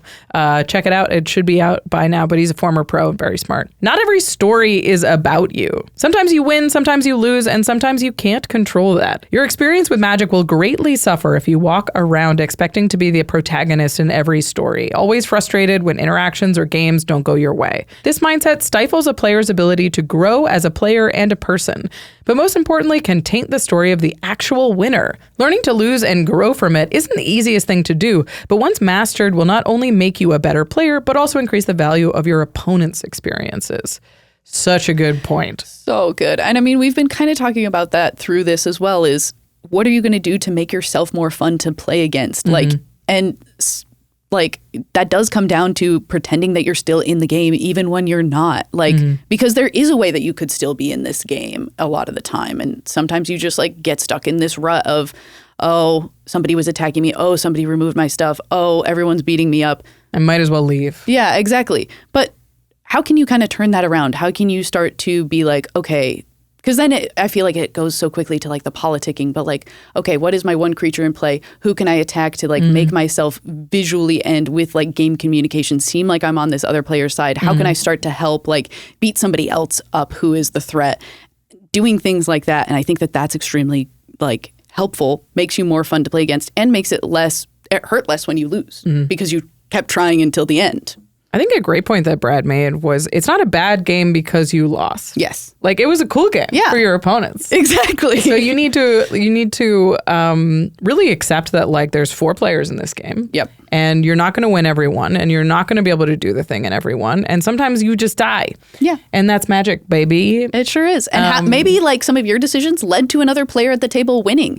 And that is a cool story as well. At the end of the day, that's like a lot of what Commander is. It's story building. It's like Magic in 1v1 too. The amount of times that I've like talked to pro players like Simon, even like Nathan Stoyer, who have this amazing ability to recount every single thing that happened in a game. And then they're like, it is just like a story. And I'm like, that's such a beautiful way to look at it. So figure out what is going to make your story the most entertaining for you, whether that is like potentially through losing. Yeah, I think that's a really big side of this, is just understanding that like you're not the good guy. Yeah. You're one of the There guys. is no good guy. It's not. You're like, I'm the hero in You're this a band story. of misfits. Yeah, and I think it made me think about my decks in a really different way. This quote from Brad, because he said you're not the main character. And I do think I have decks that have main character energy. I think we all do. Like, yeah, you definitely have decks like, I think Ivy's Ivy's a big main character energy deck. I think like my Norin deck is such a main character deck where you're like, no, he's here to be annoying, and you're going to be very aware of what he's doing. And so it just kind of takes over the narrative of a game. Yep. And when you play a deck that doesn't do that, you're like, well, I didn't get to tell my story. Yeah. But somebody else was telling their story, right? Yeah. It's a little bit of sharing the spotlight. And I think when you have main character decks like Norin, like Ivy, these like big game action type of decks that are like, I'm going to do all this crazy stuff and it's going to really dominate this arc. You should have decks that are not bad decks, but are NPC decks. I love that you are saying NPC deck. Like when we were talking about this before and you said NPC deck, I was like, I love this. It's so beautiful. Just like, yeah, it's going to be here. I'm going to play some cards. I enjoy playing it, but it's not necessarily going to be like, this deck is about this game is about this deck. Like my Hazizon deck, I think, is a very good example of an NPC deck. It's cool. It's really fun to play. I like this deck a lot. But when I'm playing it, it's not really a performance. It's not really like I make 1,000 things and they all become 5/5s. It's like, you die by like some pings. I might attack you for like 10. Like, and it could win games. It absolutely can, but it's not necessarily going to like soak up a ton of limelight. And I think that this is like a difficult thing that I think is instilled into players through the idea of like, when you're playing Commander, you have your one commander. That is like kind of your main character that you're trying to embody. You don't have that in 1v1 constructed. You're like, I have 4 fanatical firebrands that I am very happy to sacrifice, but hopefully they deal 5 damage to you through the course of the game.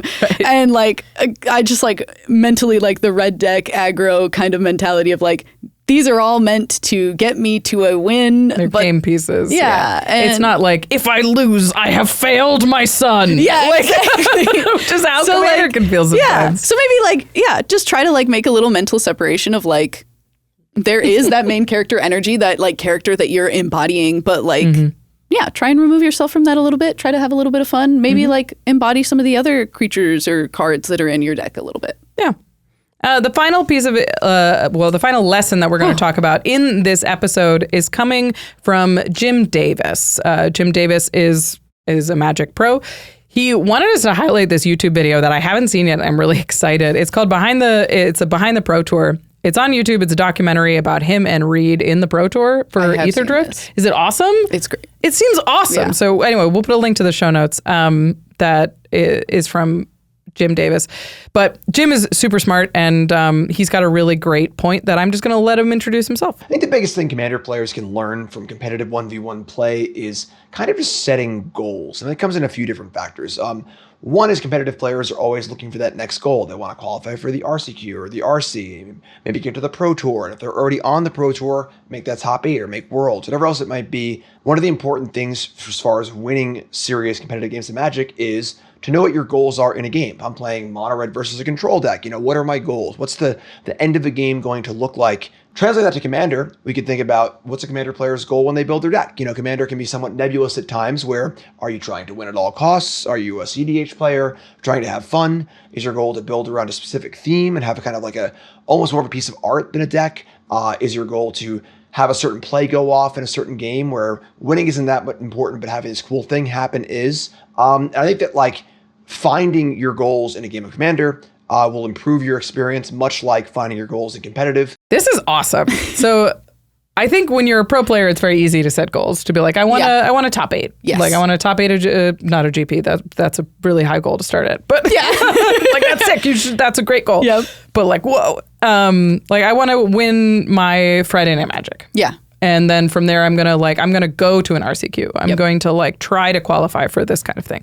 Those are really concrete goals, but the idea of creating goals in Commander is really smart. Yeah. Like, because it is so hard, and it's one of those things where like I feel like my experience with Magic has like kind of gone like an up and down because of this exact thing that I think I wasn't conscious of. But I did have goals when I was playing 1v1 competitive Magic. I did like constantly be like, okay, how do I improve so that I can top 8 this event, so that I can RCQ, so that I can PTQ, so that I can continue to like play in whatever competitive one that has like this really cool prize of a dual land or something. Whoa. Yeah. And then going to Commander where the goal sometimes is, how do I have fun tonight? Yeah. How do I laugh with my friends? And that's like thinking about that to be like, why do I play Commander? It's like my goal in Commander is like, I want to entertain my friends. Yeah. And you're like, okay, am I deck building to actually serve that goal? Yeah. That's a huge question. Are you? To be like, so the reason I play Commander is to have fun with my friends. Are my decks fun? Yes. Great place to start. Great question. And like to start taking intentional actions in Magic to serve what you actually want out of this game. Yep.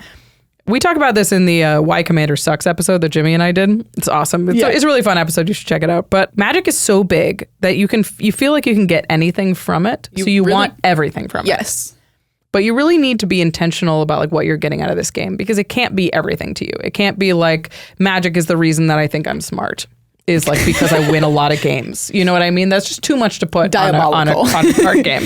So you need to have an alternative goal, a specific goal that like you can use Magic to work toward as a tool. So maybe your goal is entertaining your friends and you're going to I'm going to try and build funny decks that do interesting things. Yeah. Maybe your goal is I'm going to improve my communication skills. I don't think I'm a great communicator, especially with strangers. So I'm going to sit down at my game store and I'm going to learn how to walk through my turn and meet new people. Yep. That's a really cool goal. Yeah. And I think a lot of people will do this with games that we play here. Mm-hmm. They'll be like, oh, I'm going to make some decisions this game because I want to see how it is going to change from how I normally play. Mm-hmm. And your goal can be as simple as that. I sometimes will prioritize playing creatures before drawing. And maybe this game I'm going to make a conscious effort to draw before playing creature spells because I would like to see if this little piece of advice from Gavin Verhey ends up panning out into something that improves my experience through playing Magic. Yeah. And you can have simple goals like that. Maybe you're oh, I want to eventually play CEDH and win a CEDH tournament. And that's cool too. Whatever is going to start to give you a little bit more of a sense of fulfillment, because fulfillment is going to be one of those things that does the brain chemical thing that is going to make you feel happier to be playing Magic.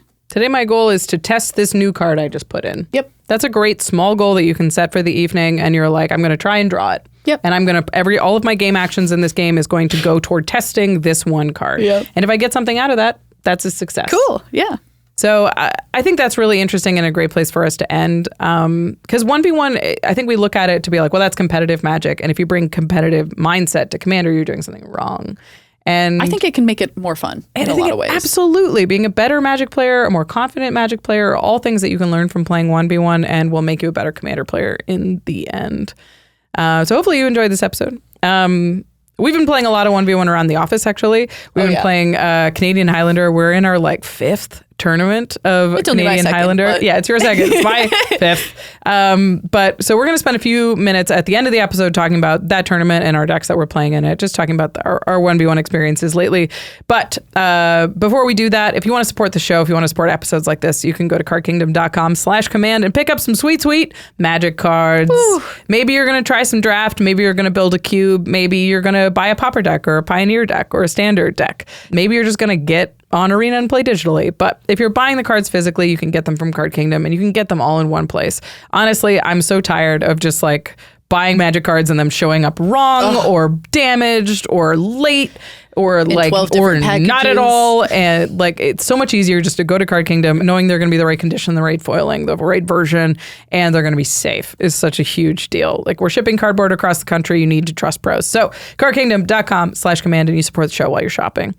And then you got to go to ultrapro.com/command to deck out your deck, to get sleeves and playmats, binders, deck boxes, everything that you need to keep your collection organized and safe.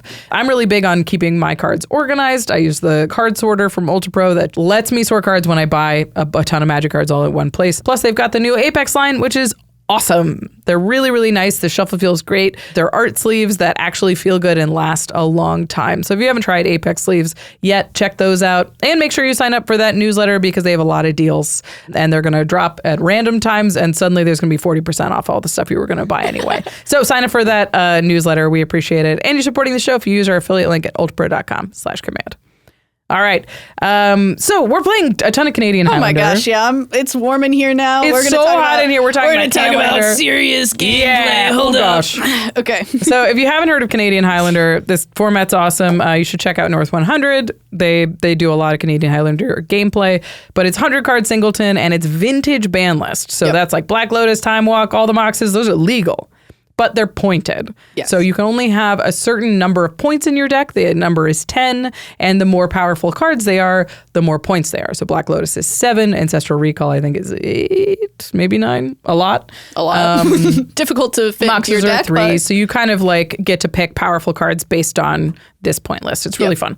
And we're in a tournament right now. We sure are. I also, before we get into it, if you're somebody who, still watched this whole episode and we're I'm scared to play 1v1, this is going to be a great intro because it is the closest to Commander. You're literally just taking out a Commander. You're playing some amount of different cards and playing 1v1. This is the easiest port from I only play Commander to okay, I'll try 1v1. It also has a lot of like commander cards in it. Absolutely. Like there's a lot of like Broadside Bombardiers is a huge part of Canadian Highlander and is originally a commander card. But if you like hate Rhystic Study not a big part of Canadian Highlander. Not very good, so you honestly. can get away from some of the cards that you kind of hate. And you get to play Time Walk. Cool. Yeah. So yeah, we're both playing. So I have a new deck for this tournament. I'm trying out Dimir Tempo, which is very fun. I like for Canlander, I like to play archetypes that don't exist in Commander really. So I like playing like little flyers and little counter spells and trying to sort of chip away at life totals, and it's been really fun, really challenging, honestly, for me to play. I mean, yeah, I played your Death and Taxes list. That's another one that you can't really blame. Yeah, exactly. Like you kind of can some of the cards like carry over, but for the most part you can't do the like, oh, I have a bunch of little creatures that are going to try and just like get in for those last few points of damage after I've controlled the game. And I'm playing a similar list this time around, but I'm playing more of a like black-white blink kind of strategy. If it were a commander deck, it would probably be something like a Ketramos, which is what I'm playing in the deck. And it's kind of that sort of idea where I'm trying to play a lot of things with ETB effects that I'm going to get multiple pieces of value out of and multiple times. An aggro deck with a late game, basically. Exactly. Yeah. It's cool. We'll put the links to the decks in the show notes if you're curious about it. It's a ton of fun. And you should convince your commander group to play because it's a whole different brand of Magic, and you'll have a really good time doing it. And so you have like 2 hours, and you're like, maybe the first like 30 minutes we play Canlander, or while we're waiting for that one guy who's always late. Exactly. Or somebody's like making food, like play something that's like a little less stressful before you get into your big Commander game. Yeah, it's fun. Add a little bit of extra spice. We recommend Canadian Highlander. If you watched the episode this long, bless you. We hope you enjoyed it. This one was a lot of work, and we have a lot of thank yous to just everybody who's in this episode. Thank you so much to everybody who sent us clips. You're the best. And, of course, thank you to our amazing team who made this episode possible. Thank you to Sebastian Salazar, Karina Cruz, Gaurav Galati, Jamie Block, Jordan Pridgeon, Jake Boss, Rachel Kendra, Eric Lem, Manson Lung, Josh Murphy, Evan Limburger, Sam Waldo, Josh Lee Kwai, Jimmy Wong, and, of course, special thanks to you, Beky Bell, for taking the time to talk about 1v1 with me today. And thank you for having me, Rachel. Yeah, it was really fun. All right. See you next time.